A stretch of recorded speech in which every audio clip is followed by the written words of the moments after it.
Make some noise for your host. Or don't, whatever.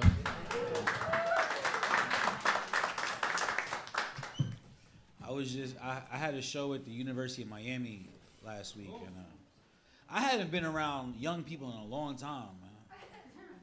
They say that the Generation Z kids are lazy and unfocused, but this Luigi guy, he's a closer. My only issue with Luigi is that, like, it took forever for the people on the news to just admit that he was a white guy when he shot the CEO. They were like, the shooter was a light skin. I was like, light skin? I've been watching the news for a very long time. Suspects are either black or white. Light skin is new. He shot someone 6 times and left on a city bike. That's as white as it gets. Like, niggas would have been in an Uber pool. NYPD was so upset they couldn't find him. They were talking shit. They were like, he made some mistakes. We're gonna find him. I was like, he made no mistakes. The gun jammed. He fixed it and kept shooting. I was like, this guy got to do a TED Talk for the Trump shooters. Like,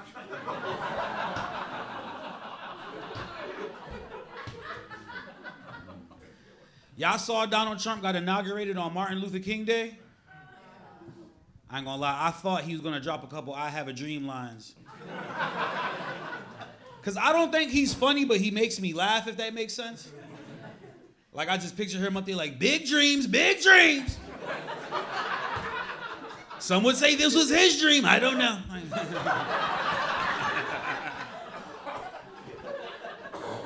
I remember New York City the morning after Barack got elected. New York was so quiet, nobody was talking. Everybody was just smiling. Because we'd all lived through history. And I was on a train headed to work. And I seen this black dude. I ain't never met this dude. We made eye contact. We made black eye contact. I just looked at him like, nigga. And he looked back at me like, nigga, I know, this is crazy. I was on that train talking crazy. I was like, I'm getting 40 acres in a mule. Like, some white guy was on the train like, yo, he's only the president. He don't got the power to do all that. 16 years later, I'm like, bullshit. The president could do whatever the fuck he want. Donald Trump got everyone scared. I haven't heard anyone speak Spanish in public in weeks.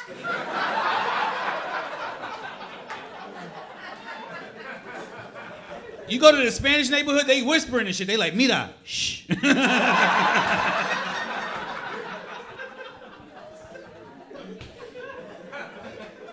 You go to the bodega, like, yo, Bobby, what's good? He's like, yo, primo, you making it hot right now. My name is John. Like, okay. Donald Trump had me scared. I thought I was getting back deported, and I'm from here. Like, I thought I was getting sent back to Haiti. I'm too American to just get deported to Haiti. Like, I own a water pick. I can't go. Like, I'm too American to just get deported. Every time I leave America, I get food poisoning. And other countries, they brag. They're like, that's because our food is natural. I'm like, that's the problem. Y'all not putting no pesticides in this. Like, I'm American. I run on microplastics and chemicals. Like, and I'm a good citizen. Last year I was in Texas, being messy. Met some girl, got her pregnant, had to get an abortion. And when it was all over, I turned her into the police because that's illegal in Texas. You can't. I was like, get her! Like a good Christian would.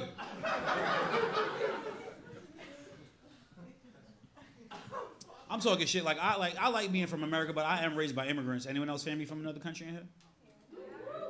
Where's your family from? Brazil. You feel more Brazilian or more American? Yeah. What's the most Brazilian thing about you? The anal sex. It's the internet. I'm sorry, God. My bad. Go ahead.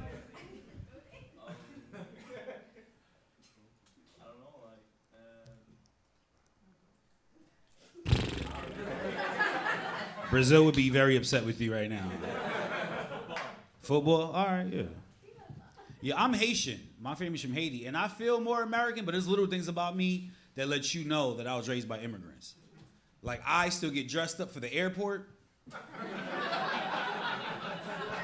That's mad immigrant. Like, I'm from Flatbush. I should be at the airport, sweatpants, a hoodie, maybe a do-rag. Nah, I'm at the airport, monocle, suit, top hat, passport. I'm not even leaving the country. But I gotta look good when I get to Fort Lauderdale. Little things about me let you know I was raised by immigrants. Like, I eat chicken to the bone. You will never, ever see me eat chicken in public. Because if you did, you'd be like, that nigga's wildin'. Because when I eat chicken, I'm in the bone marrow. I'm getting to know the chicken. I'm like, this chicken had cancer. This was a sick bird. And in America, we have stereotypes about everyone. Everyone gets roasted in America. When you Haitian, they think you do voodoo, and they don't even ask you, they just accuse you. They're like, you do voodoo, right? And I used to be so confused. I was like, you think this is my voodoo body? No. If I did voodoo, I'd be taller. My dick would be the same, but I'd be taller, like, so much taller.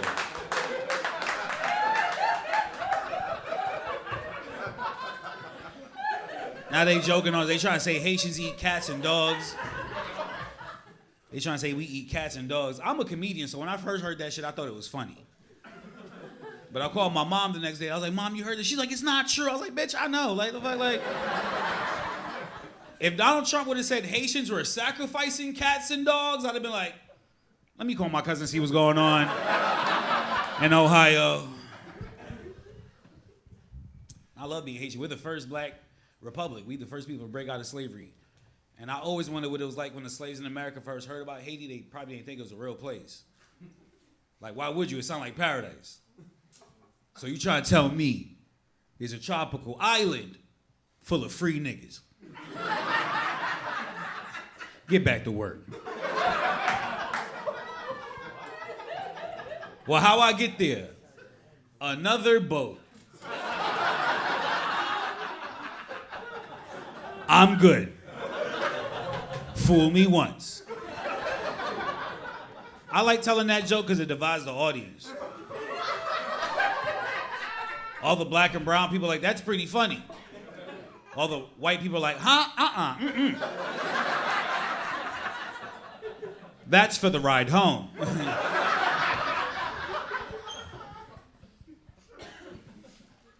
I love being from the Caribbean. We do this real fun shit called Carnival. Y'all know about Carnival? Basically, you shut down a Caribbean island for a week straight. It's not about people partying, dancing, wearing costumes. And the way us Caribbean people dance, like the girl that bend over and we wind up on it, but it's not the sexual. It's just our culture. And out of all the islands, Brazil got good carnival, but like out of the islands, Trinidad and Tobago got the best carnival. You Trinidadian? Yeah. And I went one year. I seen this guy. He had the craziest costume I ever seen in my life. He had a mango on his head and the back of a dildo taped to his butt. But he's dancing with every girl in the party. He dancing with the thick girls. He dancing with the slim girls. I'm in the corner hating. I'm hating like a Haitian. I'm like,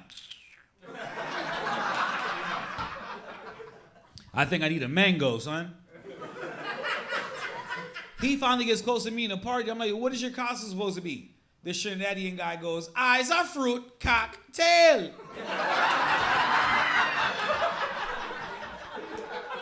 I was like, this nigga's a genius. Like,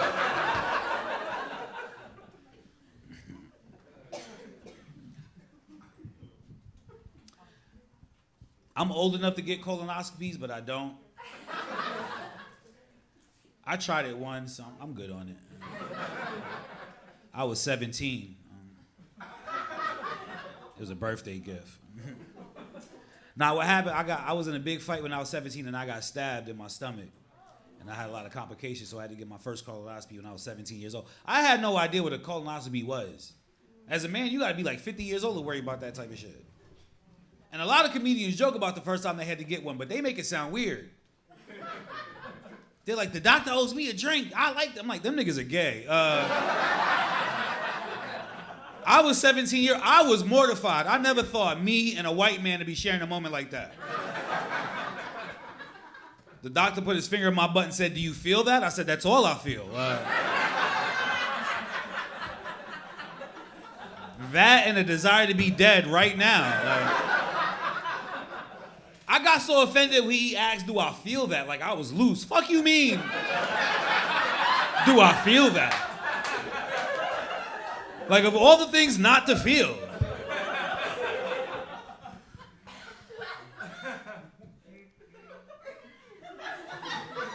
Right at that moment, I understood the concept of like an honorable death. Because had I just got stabbed and died, it'd have been sad, but this would not be happening. Instead, I'm in this cold hospital room being talked to like a whore. That shit kept me out the streets, not even getting stabbed. The colonoscopy, I was like, I'm going back to school. Never hanging with these niggas again.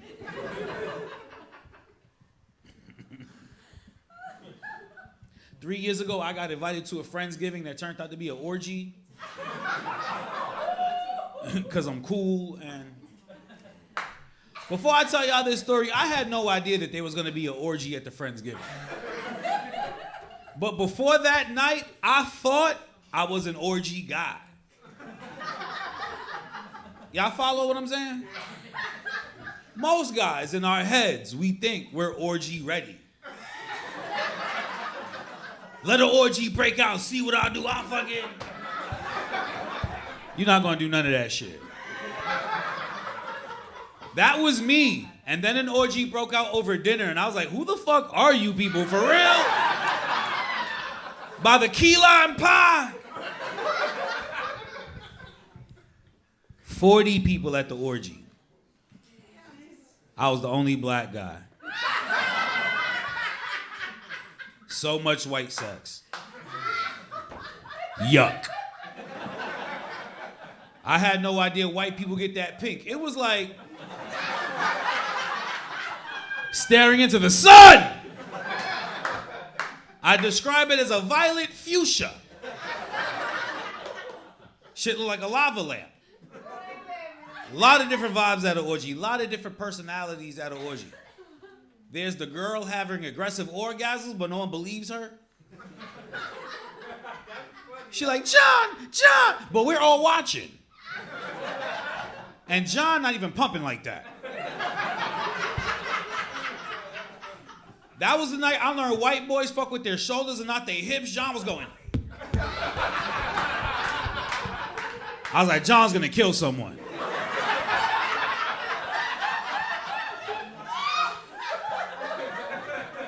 There's a little short, butch, lesbian lady. She was walking around the orgy, but she was wearing a strap-on dick, but it was a little dick.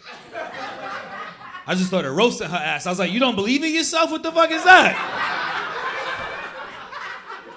She got very upset. She's like, worry about your own dick. I was still fully dressed like, I'm good, actually. And even though I was freaked out, I stayed for 8 hours. Why'd I do that? Because I could not stop watching. Eventually, I just started walking around the orgy like a sensei who was really impressed with his class. Like,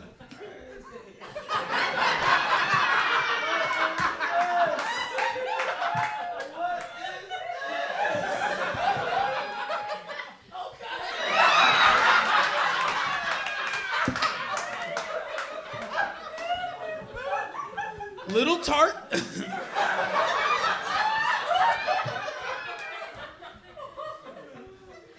True story. 6 months later, I got booked to tell some jokes at an all-black orgy. I can't even lie. The black orgy was way more lit. Like they were playing better music at the black orgy. But you know black customer service could leave a lot to be desired. The black orgy was playing better music, but they didn't pay for the premium Pandora.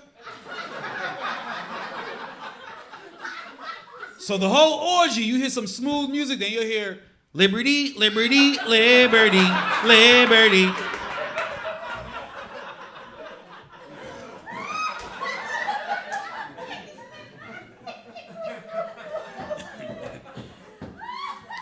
I was down in D.C. and Washington, D.C. is cool, but they have a real homeless problem in D.C.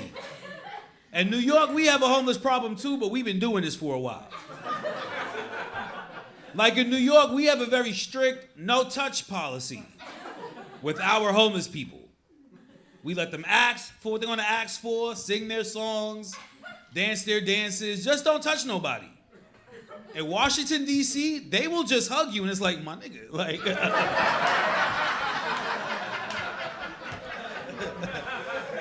I gave you the money, what is this about, you know? And in New York, our homeless people have more hustle, respectfully. I was at a Starbucks the other day, and for lack of a better word, I witnessed a bum off. This first guy walks to the Starbucks. He's like, excuse me, ladies and gentlemen. I'm very sorry for interrupting your day. And out of nowhere, another one walked in, and he was like, I'm way more sorry.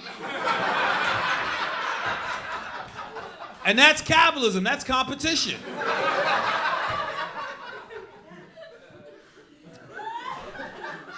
Guys, I know homeless jokes aren't for everybody. But I wrote a lot of these, so lock in, okay? On Valentine's Day, I saw a homeless couple. They were holding a sign that said, we have no money, we have no food, all we have is love and each other.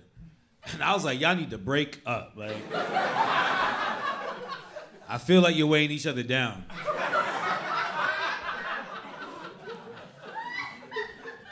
I do give money though, like if I walk around New York, if I see someone begging for money, if I got change, I'll give it to them. Problem is you can't walk 2 blocks in New York without someone begging for money. And I still give it to them, but sometimes they beg at the wrong time. You ever had the homeless guy open the door for you at the bank? Now you being slick, my G.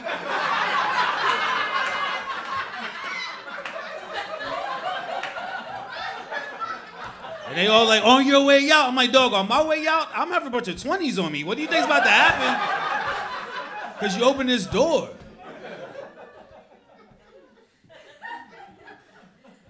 I don't give money to homeless white people.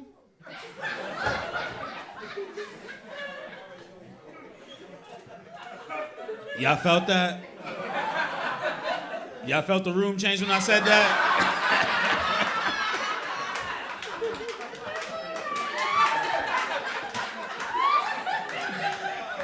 I said, I don't give money to homeless white people. Y'all looked at me like, I never did. Like, what? Like, is that the joke? Because we're with you. Like,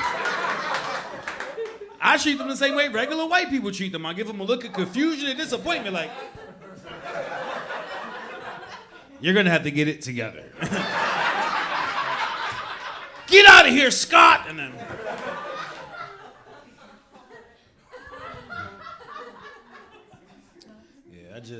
I just got out of a breakup, and breakups are hard because like some women don't think they could be dumped. You see how I stopped being funny? Fellas, you know, breaking up with a girl is damn near impossible. Breaking up with a girl is like breaking up with your gym membership. It's like, write me an essay, tell me why you want to leave. I'll review it and tell you why you're wrong. You try to kick a woman out your life, she act like a squatter. She's like, the county says I can stay. Like, every guy who's here with a girl tried to break up with that girl at least once. And she said no, and now you get this comedy show together. Just a room full of hostages, look at you. Me and my girl, we were together for 4 years. And we loved each other, but it got toxic. 4 years. She caught me cheating once a month and accused me of not knowing what loyalty was. She's like, you don't know nothing about loyalty. Broke up with me, got in a new relationship, and then she got dumped for cheating with me. This is where it got real toxic. She got caught cheating and I was there for her. I was like, hey, yo, look, I know what you're going through right now, all right?